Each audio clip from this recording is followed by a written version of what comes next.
You are getting ready to listen to the voice of Dr. Rhadi Ferguson, 2004 Olympian, four-time national judo champion, Brazilian jiu-jitsu black belt, author, speaker, and coach.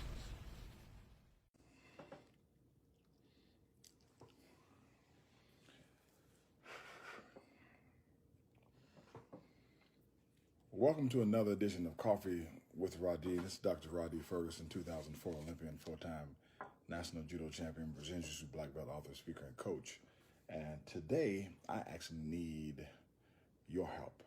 If you'd be so kind, if you're watching this right now, I'm going to hit the share button because I need as many people to see this as possible because I really need some feedback. And if you're listening to me on one of my podcasts, feel free to hit me up on Instagram, or hit me up on Facebook and send me a direct message so that I can get some, I need some help here. I really need some help. So here's my personal dilemma. My personal dilemma is this.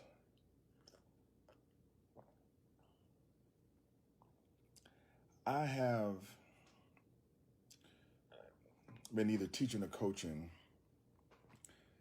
since 1999, 2000.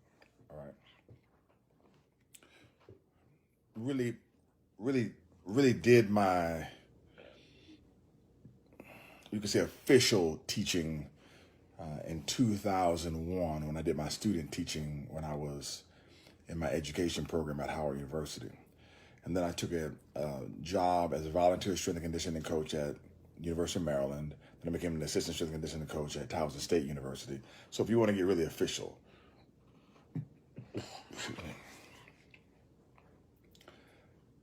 I'm having a real problem with the students that I teach right now because everything has changed and my methods and my style have to morph and change, and I'm a little bit behind because I'm not inside of the K through 12 teaching environment. Nor do I have children who mimic the behavior of the children who come from that environment. So I have people in my dojo who tell me, he said, man, your kids are so well behaved, they listen. I said, how does it happen? I said, because I beat them. What are you talking about? I mean, we talking about why do they listen? I said, well, that doesn't work. I said, well, it clearly is working a lot better than your method. Now, do I spank my kids now? No, I don't spank. My kids are older now. There's no reason to spank my kids now or beat them or anything like that. But I have a situation where I'm in a classroom setting and the children don't listen. And then they don't have any consequences for not listening at home. And then the parents don't want me to create any consequences for them not listening inside the dojo. And then I talk to educators and teachers, and I have some teachers inside of my dojo. And I did my PhD in education, so I do understand some of the education process. I have a cousin who's a principal. I speak with it. I have another cousin who I have several cousins who teach. And in the information processing theory, you have a sender and you have a receiver. And in order for the information to go forward, the sender has a responsibility and the receiver has a responsibility. Well, in the K through 12 process, they put everything on the sender and nothing on the receiver. So if you give a child a message or you give a child a lesson and they don't get it, or they fail, or they don't do well, then they blame it on the sender or the teacher, saying that the teacher needs to find a different way to keep sending the message to the receiver until you find the method that works with the child, meaning meet the child where they are.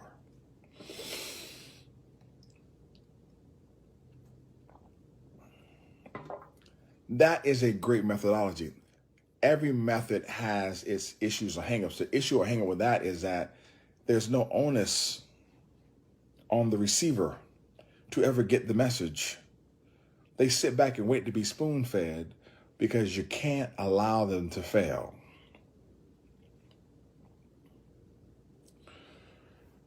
I was in the dojo the other day, and I asked a young man, I said, hey, I need you to get the dummy, and I need you to move it over here so you do the throws. First and foremost, I'm asking him to do that for safety reasons. I don't want the leg to swing around and hit another kid in the head. And secondly, because I wanted him to be in an area where I could watch him. I turn my back, I come back, my man is doing the throws where he wants to do them. And I stopped him, I said, hey, my man. I said, what did I tell you? He said, you told me to do the throws, to get the dummy and move it over there and then do the throws. I said, why didn't you do that? He said, because I wasn't listening. I said, clearly you were listening. So parents, those people who are watching, I mean, please, seriously. I mean, I'm 46 years old. My mom and dad told me to do something. I didn't do it. Ass whooping out the gate. Bust upside the head out the gate. I mean, fixed right now. Let's be clear. Times have changed. Things have changed. I'm not saying that method doesn't work. What I'm saying is that's not the one we can use. I'm watching children not listen. Now, here's why this is an issue. There was a young man who left my dojo the other day, and I told him, hey, stop. Get in the car. Don't stop. He didn't listen, was running around to the back of a car that was moving.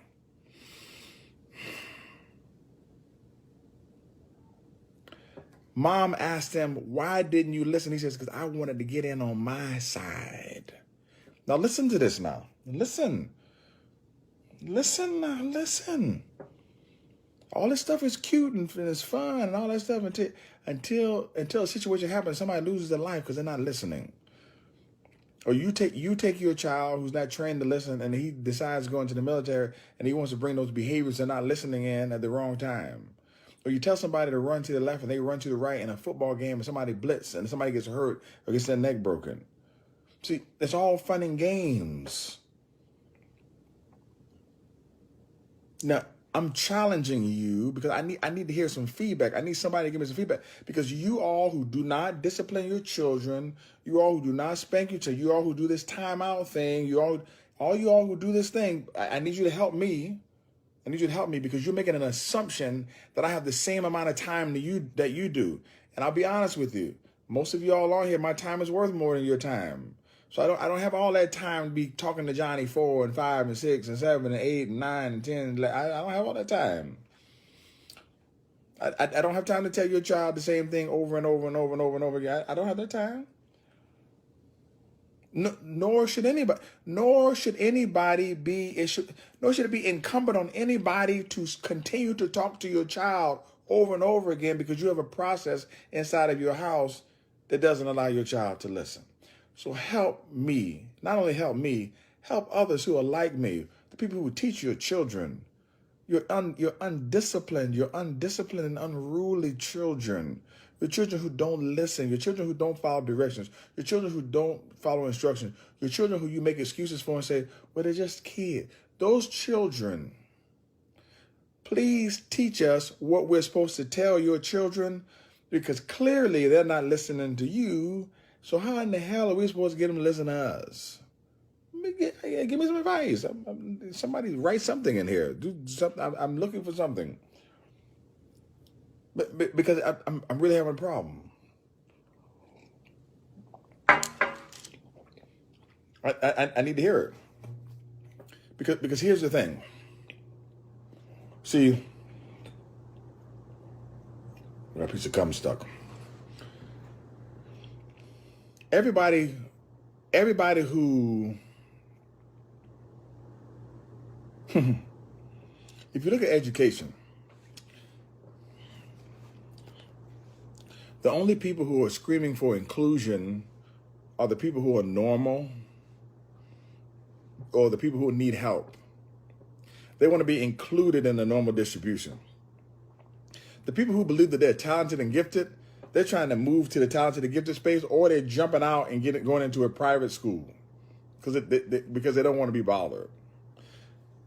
Most of these individuals who have these issues, I'm not saying that ADD is not real. I'm not saying that ADHD isn't real. I'm not saying any of that is. I'm not saying any of that is. That's not what I'm saying. What I'm telling you is this.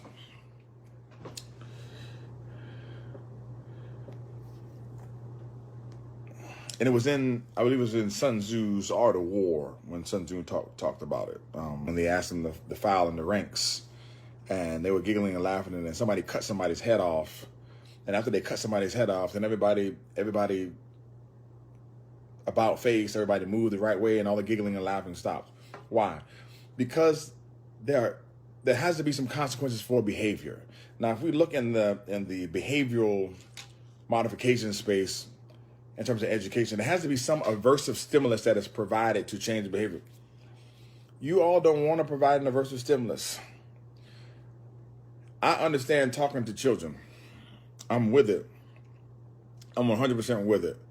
You're making an error when you believe that the reasoning of a child is the same as the reasoning of an adult. A child is not an adult. A child has childlike reasoning. An adult has adult-like reasoning. It's just not the same. It's very difficult to have a hardcore conversation with a child, to get a child to understand like an adult understands. They just don't. They don't understand the reasoning behind it. Like that child that day did not understand why I was telling him to stop and get in the car and not run in the parking lot. Now here's the deal. Adhering to instructions is very, very, very important as the time gets closer to zero for the consequence of the event.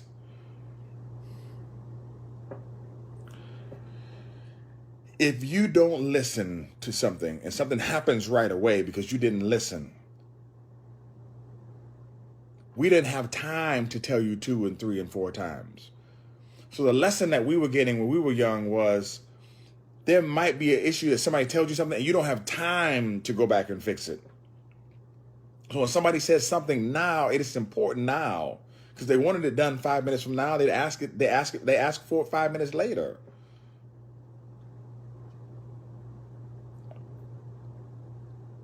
I think that, and I'm not in any way telling people to beat their children. That's not what I'm saying. I'm talking about providing some harmonious consequences for behavior which mirror the martial arts environment, mirror the sporting environment, and so you don't burden the teachers in the K through 12 environment.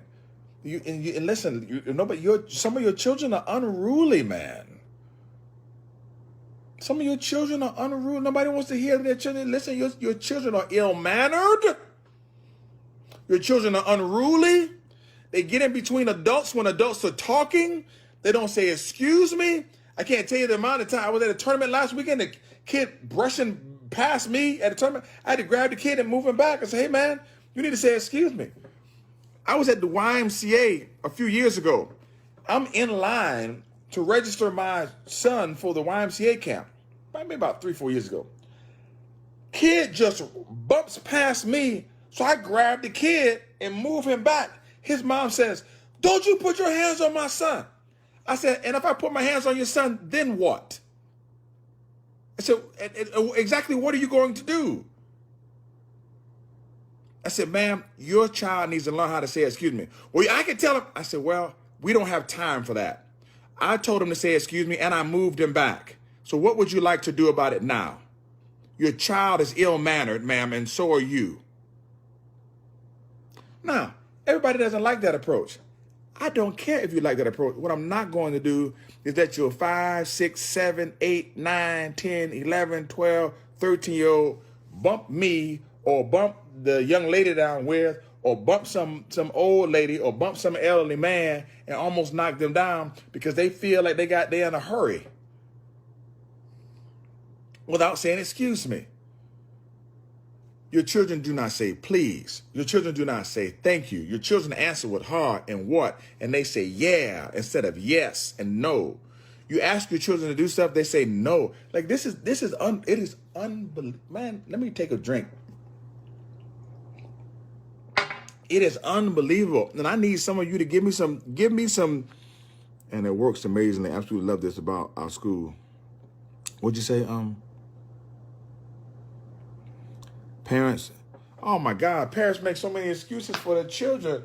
The other day, I said, man, I said, I talked to one parent. I said, man, your son doesn't listen. He said, he's getting better. I said, that's not it. We're not having a discussion about his behavior on the curve.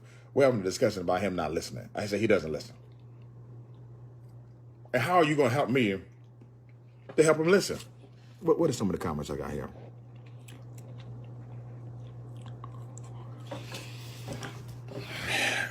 You know what? Parents don't have any power at my school either. I'm gonna call you Raging Trainer on here, even though I know your name. I'm just gonna respect that's the name that you use on here. I can't tell you the amount of times where I had to tell somebody, ma'am, sir, thank you so much. I really appreciate everything that you've done and for giving Tampa, Florida Judo a try. But your membership has been revoked from here immediately. I did it last week. Yes. In class. I said, your membership has been revoked immediately. Thank you so much. And listen, and cancel their membership. I don't need that foolishness. I don't need that foolishness. It's foolishness. It's foolishness.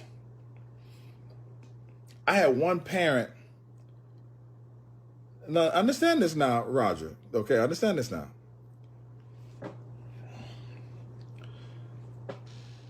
We are having a situation where the kids are rolling, arm bars and chokes. Kid gets choked. But the hand comes in the neck and the kid is tapping. I said, man, you can't just tap when somebody you have to try to fight the choke. And then when you can't tap, when you can't get out, then you tap. I said, here's what you do. I mean, we've all done this before. Say, man, tell the other guy, if he taps, don't respect the tap. You stop when I say, just to bring a level of anxiety on the kid to make the kid fight to get out. Kid fights to get out. He's fighting to get out, doing a good job. So he's choking. I mean, we choke an armbar. I mean, it's what we do. The mom was so upset because her child was being choked. I said, ma'am, you do understand that everybody was trying to choke everybody in here. That's what the hell we do in here. You do know that's what we do, right? We choke people, we throw people, we manipulate them, we lock out their joints, we make them holler and scream until they say, I can't take no more, and then the match is over and then we fight another one. That's kind of how the thing goes. No, sir. Not with her. Your membership is revoked immediately. And let's talk about this too. Y'all got these bubble wrap, cottonelle, mamby-pamby whining children. Your children whine. And listen, I'm 46 years old. I watch a movie, I cry. I don't have no problem with crying. My daughter, God bless her, my daughter Rhadi, she broke her wrist. Okay, first of all, she broke her wrist last week. Okay. She broke her wrist and didn't say nothing. I saw her pawing at the other person's gi and said, Rhadi, what's wrong? She said, I hurt my wrist. I went over there and I checked it. I said, man, your wrist is broken. Lo and behold, her wrist was broken. Excuse me. She never cried. She never hollered. She never screamed. She went to school and the next day. We tried to put a little brace on it. She called me. She said, Daddy, my wrist is hurting. And that was it. No hollering, no crying, no screaming, no yelling, no whining, no these things that your children do. None of these things. Then she was outside yesterday. Okay. I've had grown men doing the same weight that my daughter was doing on the sled. They're falling all out on the ground after 20 minutes and 25, 30 minutes. Rhadi's, she's 10. Okay, she's 10, 11. She was pulling the sled with a 45-pound plate on it for an hour and 15 minutes straight without stopping. Tears in her eyes. She had bathed herself in sufferation. Did not whine or cry once. Did not come in. Did not ask for water. Did not say, I need a break. Did not say nothing. I know some parents will say, well, that's not good. I'm not. They trying to keep this whole thing really PG, so I'm not going to say what I want to say. But here's what I'm telling you. All parents are developing certain things. You need to ask yourself what you're developing. And anytime that you say, I'm trying to develop a well normalized such kid, what you're saying is, I want my child to be average and I don't want them to have any hardships. That's what you're saying. And you're making your child weak. And we see a lot of weak children inside of our dojo and inside of our spaces. And there's a lot of weak children in the K through 12 environment. And there's a reason why. This is what you need to understand. When you watch the Olympics, this is what you got to understand when you watch the Olympics. When you watch the Olympics they are just war games. They're games that people can play without dying so that a country can establish their global dominance through sport. When you start seeing, as you have seen in the past couple of Olympics, that gap that the United States usually has, when you start seeing that gap start closing and closing and closing and closing and closing and closing and closing, what you're watching is your country become weaker and weaker and weaker and weaker and weaker and weaker. And when you see the obesity rates in your country start rising and rising and rising and rising and rising, you're watching your country get weaker and weaker and weaker and weaker and weaker. When kids don't fail tests because they can't fail, and you're going to argue with the teachers, the country is getting weaker and weaker and weaker and weaker and weaker and weaker. And over a period of time, listen, when the football changes, I'm not saying that people need to hit people in the head. That's not what I'm saying. That's not what I'm saying. It's not what I'm saying. It's not what I'm saying. What I'm saying is the game in and of itself. Even Tom Brady said it's weaker. But Tom Brady had a clip recently where he talked about basically they removed the consequence for making poor plays.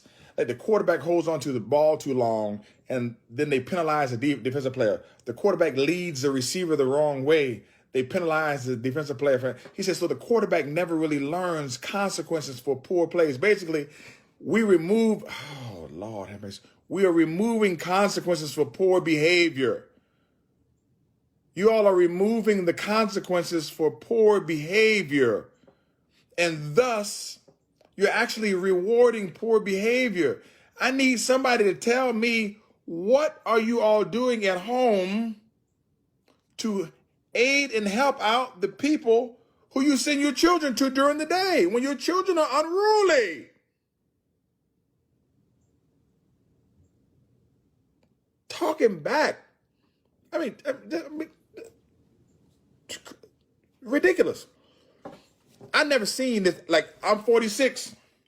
I've never seen a population of children that talk. Man, I didn't see these children cuss at their parents, buddy. I had a mom tell me, my daughter cussed me out. I said, what time are the services? She said, what do you mean? I said, what time in the funeral service? Because I know, in the wake. I mean, because I know, I was trying to find out what time the service was. I had my suit ready, my tie, everything. Listen to me. I don't know how many people on here who know me on here, okay? But the people who do know me, you know good and well that I was not going to cuss Rufus and Stephanie out at 12, 13, 14, 15. Hell, not now, okay? I might get upset and say a cuss word, but to cuss my parents out? Man, you serious, man? I'd be afraid of my daddy say, hey, man, you wait right here. And go in the room and get a gun and go. I had to put him down. This is ridiculous. And nobody offering no solutions yet. I don't have no solution. I had a parent tell me in a tennis lesson that the kid loved the lesson, except for, oh my God, my man, Colin. I had a kid tell me, he said, I don't want to, we were doing a drill. He said, I don't want to do that drill anymore. I said, okay, that's fine. Then go ahead and get off the mat. So he got off the mat. He said, I'd like to return back to practice. I said, okay, well, you have to do that drill. He said, I don't want to do that drill. I want you to give me another one.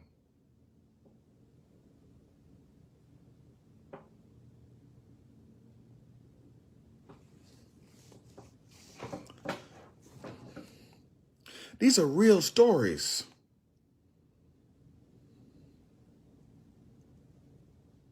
Like, these are real stories. If I went to school today, I'd be rich. Because I just walk in there and take all the kids' lunch money.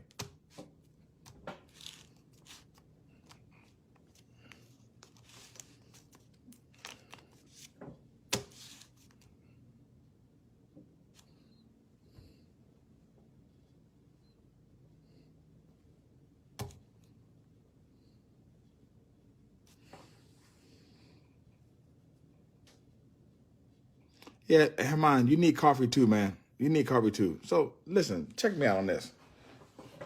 I had a parent.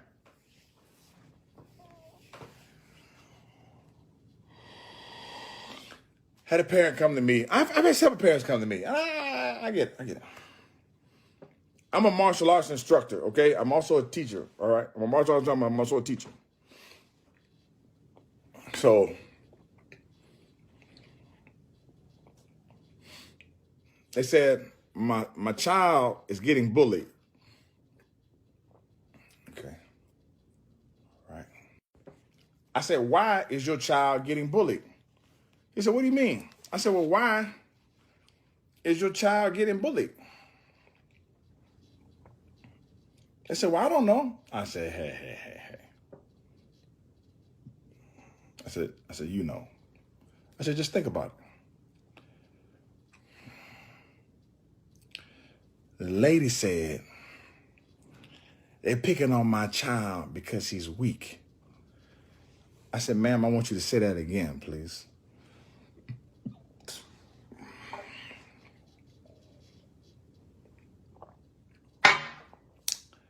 She said, they're picking on my child because he's weak.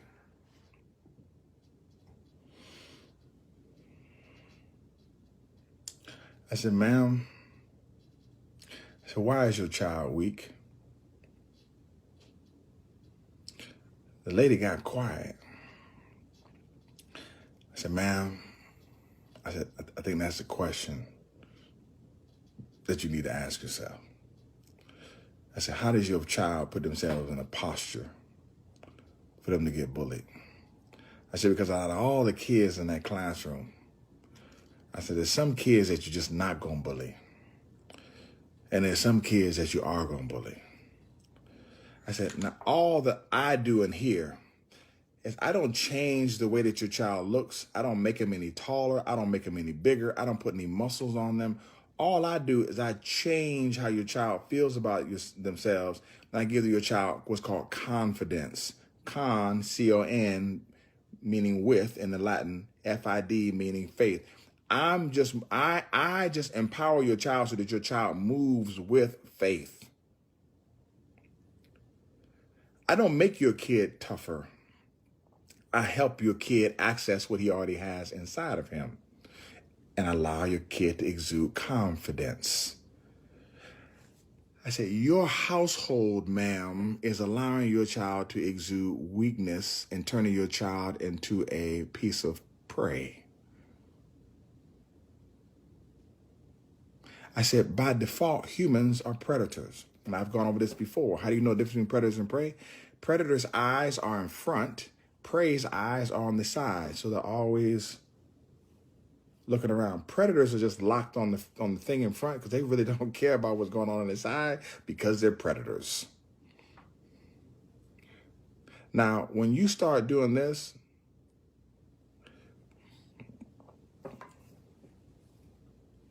to people who are looking at you like this,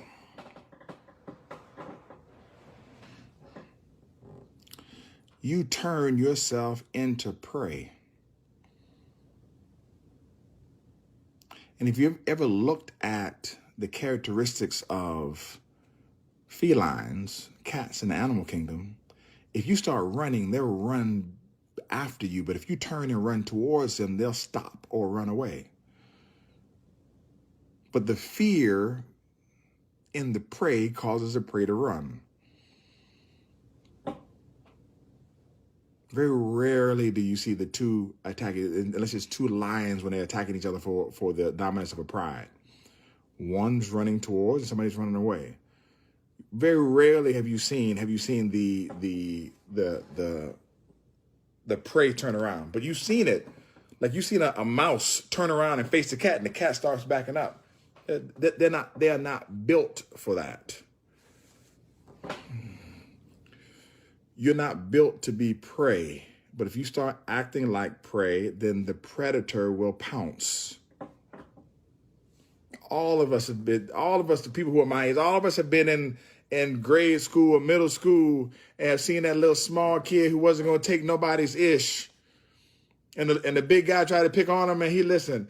If he beat him, but damn, he knew not to mess with him again because it just wasn't worth the problem. It wasn't worth the struggle. It wasn't worth the sufferation. It wasn't worth the collateral damage. It wasn't worth the possibility that he could have lost. It wasn't worth it. It wasn't worth it. Let me tell you what I do. Inside of my dojo, inside of my space, if the children get in a fight with each other and they think I'm going to stop it, you got another thing coming. When the kids get in a fight, I put everybody else on the wall and I tell the adults, let these children figure it out. And I let them figure it out. No scratching, no clawing, no eye gouging. Give what you want to receive. You want to punch somebody, you ready to understand they're going to punch you back. This is a martial art facility. I say have at it. Because most of the time the kids showing out because they think somebody's going to stop and get them. I'm not coming to get you. Once you got your behind in that hot water, you need to figure it out. Now, some children have gotten beat down very quickly. And then I stop and I say, hey, are you guys finished? Sometimes they say yes, sometimes they say no. Sometimes they say, yes, we're done. I said, if you know that you can't beat this other person, I said that you need to govern yourself accordingly. You need to learn how to tell some jokes, or you need to be nice, or you need to watch your mouth. Because this is also a problem in the gender space with men and women. You take it how you want to. I don't care. Some of y'all women need to stop talking to men crazy. Man, that guy hit you with a left hook and knock you out and put you to sleep, put you in the cemetery. Stop talking crazy to that person. And when you're a man and you know you have the power over somebody, stop talking crazy to the person. Stop talking crazy to the woman. Stop talking crazy. But those things you learn when you're young, because you learn the consequences for behavior, the consequences of running your mouth. But when you hide behind a computer screen and you text and you Instagram and Snapchat and you're talking shit online, you don't have any consequences for your behavior, then you have a situation where you get in front of somebody and then somebody not used to conflict, not used to conflict resolution, first thing they do, pull a gun, bomb, and shoot somebody, not somebody dead, because they never learned conflict resolution. All of you all are running from conflict. This is the beautiful thing about judo and jiu-jitsu and wrestling and football. You get to step on a line and you get to resolve the conflict of who believes they're better. You are always avoiding conflict, running from conflict. Look somebody in the face, smile at them, go around the corner and start talking trash because you're running from conflict. You don't want to deal with the internal conflict. Parents don't want to deal with the internal conflict inside the house. Your parenting style sucks. Your kid sucks. Your kid's a loser. Your kid's weak. Your kid's unruly. Your kid's undisciplined. Some of these things are true. You don't want to hear anybody say it.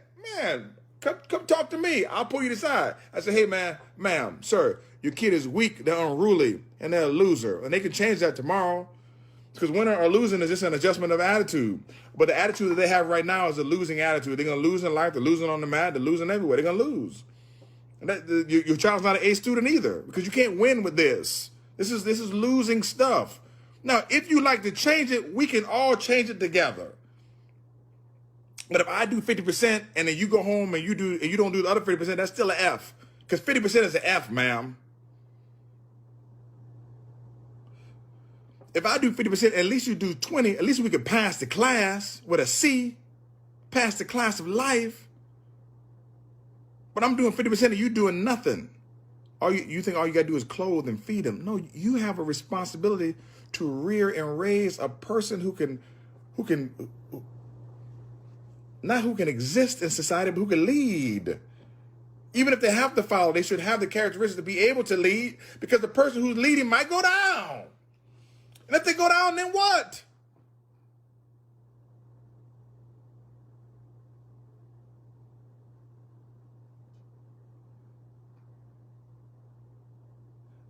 you all need to do better.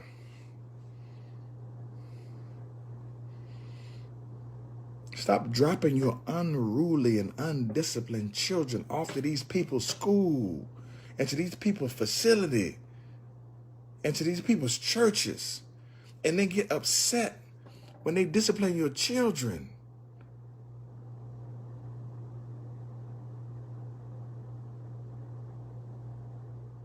Your kid running all around the place. You calling your Johnny, Johnny, Johnny, Johnny, Johnny, Johnny, Johnny, Johnny, Johnny, Johnny, Johnny, Johnny, Johnny, Johnny, Johnny, Johnny, come, Johnny.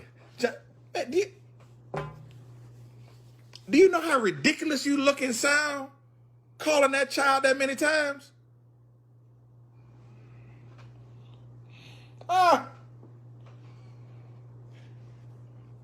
This is how I go in my place. Rhadi! Yes! Daddy, did you call me? Yes, I did. That's how it works. I call you, you say yes. You don't say what. Oh, Jesus. You don't say yet. You don't say yeah, huh, or what. You say yes, and you be on your way.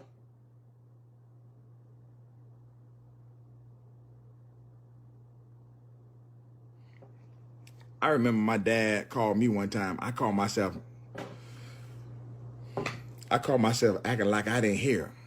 Rhadi! Waka! Waka! Waka! Belt! Coming! He said, I know you heard me calling you. That created a situation where I didn't know if I was being called or not. Yes? I said, Dad, you called me? He said, no, I didn't call you, but hand me the remote, please. I appreciate you coming here. Because here's the thing, what you don't understand. In the realm of operant conditioning, either your child is conditioned to hear you and listen for you, or your child is conditioned to ignore you. And you all have conditioned your children to ignore you when you talk. They're not conditioned to listen to you. And this is what you don't get. You don't understand the conditioning. They're not conditioned to listen to you. They're conditioned to ignore you. And guess what? If they ignore you, they're going to ignore somebody else. Listen, a lot of mothers and fathers baby their children and they grow up as undisciplined. Oh my gosh. Yes. And then understand this now. There's more of them than there are of the people who do the disciplining. And then they get together and they start writing research and they think they're correct about what they say. They think they're right.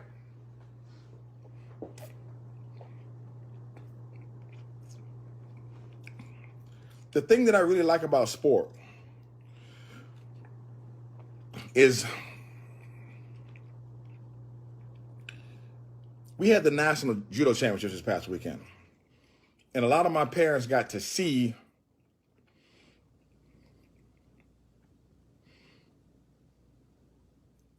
the results, okay? Because they'll never go into Kitsusai and watch them practice. They'll never go into Chief Pride and watch them practice.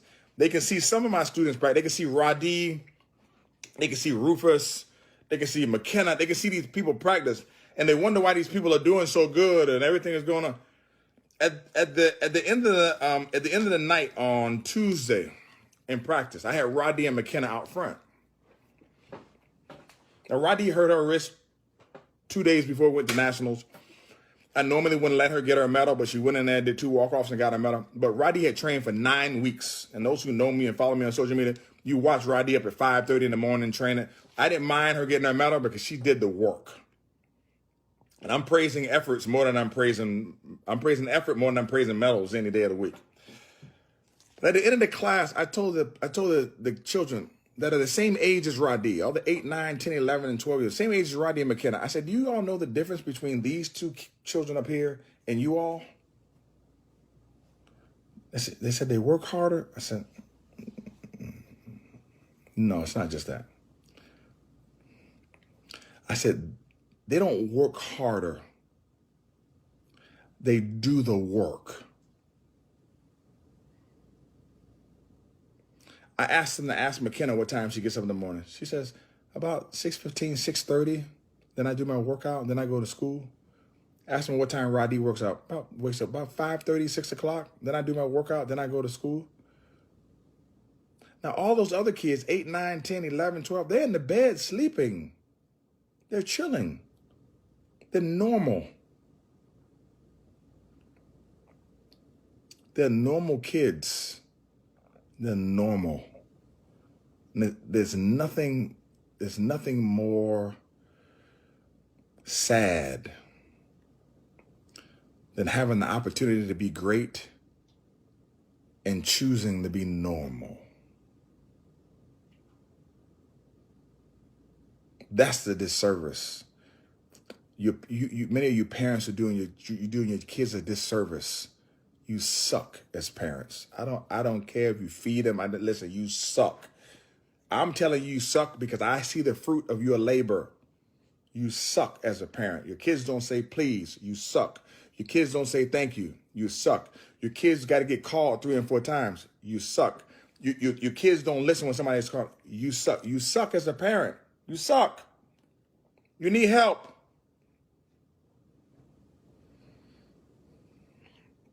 You don't want anybody disciplining your kid. You don't want anybody talking to your kids. Or you don't want anybody to, I handle it. Well, you're not handling it. You're not handling it. You're not handling it. Your kid is whining. I tell the kids this all the time. I don't mind if you cry. Cry and keep working. I cry. You know they got cry. I cry and I keep working. Sometimes I cry and I fall out for a moment and I get up and I keep working because the work has to be done. I remember, and Herman is watching this, I remember somebody, not just one person, I remember a couple people, and I can just hear people saying about me because I know if they said it about Herman, they said it about me. They talk to me about Herman, tell me, say, he pushes his kid, Chris, too hard. He's pushing his kid too hard. He's pushing his kid too hard. He needs to stop doing that. He's pushing his kid too hard. He's trying to live through his kid. He's pushing his kid too hard. Well, maybe he is pushing his kid too hard. Maybe he's not. But here's what I do know. His kid, at his level, his kid is number 1 in the world. Listen to me. His kid, Christopher Velasco, is ranked number 1 in the world in his division. Not in the country, not in the county, not in the state, not in the area, not in the tri-state area, not in the Southwest. Number 1 in the world. And remember, somebody else is too much and somebody else is not enough.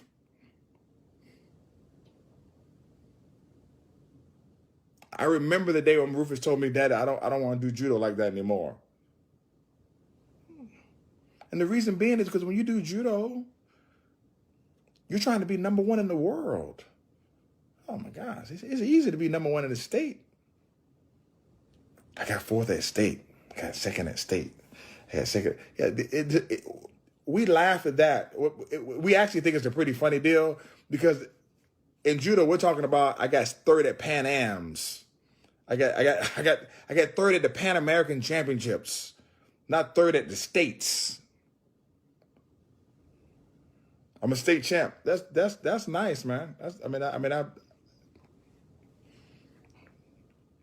I'm not saying that's not a good goal to have. What I'm telling you is there's a difference between being a state champ, being a national champ, being number 1 in the world.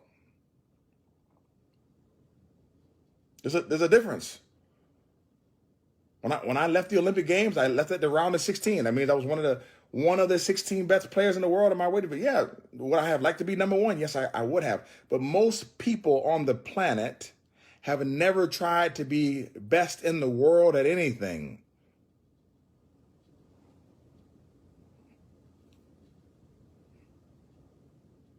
Most people have not tried to be best in the world at anything. You don't even know what best in the world looks like. And that's another thing from you parents. And I got to close, but let me say this from you parents. If you've never pursued anything at an elite level or at a super, super high level, do not take your average lens and look at an elite thing, because you're not going to be able to see it correctly. And then what you're going to do is you're going to critique somebody based upon what you think, not what you know. What do you say? Study until 12 a.m. because everything you want to do, you know you can't be average. Yeah, school, judo, soccer, everything, right. Otherwise, don't bother. Listen, don't bother. That's the thing. Like, people think I'm crazy. People think I'm not crazy. Okay? You're doing judo or you're doing jujitsu. I love it. So when you're just doing it and somebody else loves it, and Michael Jordan, and I'm not comparing myself to Michael Jordan as an athlete. I would not disrespect Mike nor disrespect myself like that. But what I'm telling you is this. Michael Jordan even said, he says, I have a love for the game. Some people play in the game, and it's different when you're playing the game and different when you love the game. Like, I've never gone into judo. I've never gone into my dojo, the place where I work. Never. I'm talking about, I have never, ever gone to judo and be like, man, I don't want to be here today. I had a retinoplasty surgery. One, laser, and another one they had to put me on and reattach my retina because it was detaching. My students can tell you this. I had eye surgery. Both times I had eye surgery, the day of the eye surgery, I was back in the dojo. One day I couldn't see out of both eyes. I had my eyes closed, and I knew what everybody was doing because the dummies and the throws, it was taking too long for the next throw, for me to hear the sound of the next throw. And I didn't miss practice. I had surgery on my knee. I had to get my LCL surgery done on my knee. The same day that I had surgery, I was on the field with my son, training with my son. Some of you guys like it, and some of us love it. And when the people who just like it run into people who love it, you all have a problem with the people who love it. But we're the reason why you're here.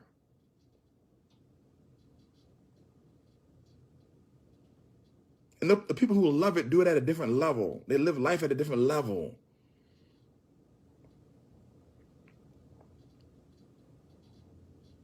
So, some of you parents, you need to level up. Some of you kids, man, you need to level up. And some of the coaches that are listening, stop being afraid of the parents. Tell the parents they have to make some adjustments or find you some new parents.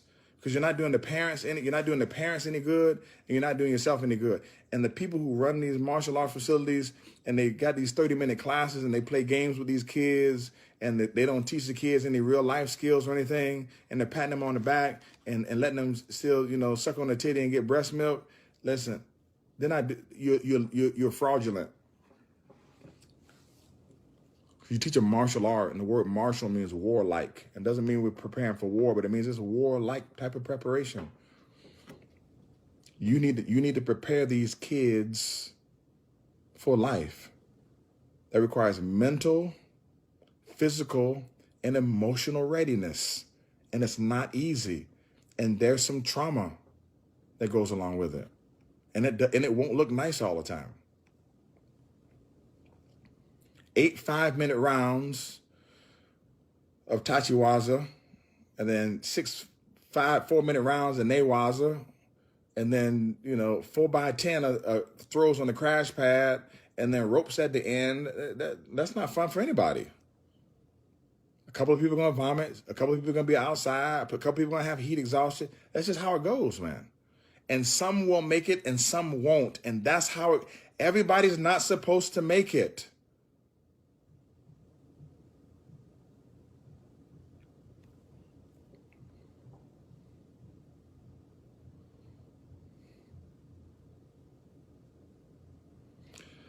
Some people who get inside the stadium, they buy a ticket and they're in the stands. And there's some people who are in the stadium because they're on the list and they're on the track. And then there's some people in that stadium who will be seen because they'll be on the podium. Everybody is in the stadium for a different reason. But there's only one champ.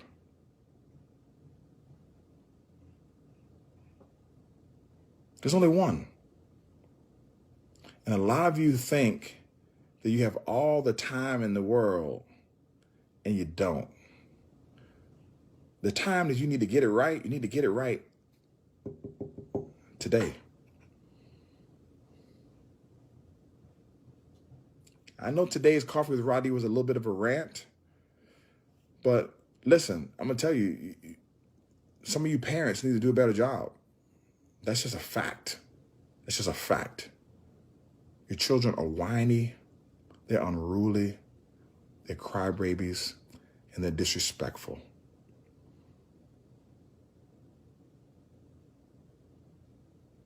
And let me tell you something. If you did bust their ass every time they were disrespectful, they would change their behavior, because there's none of us who are on here who have ever touched the hot stove twice.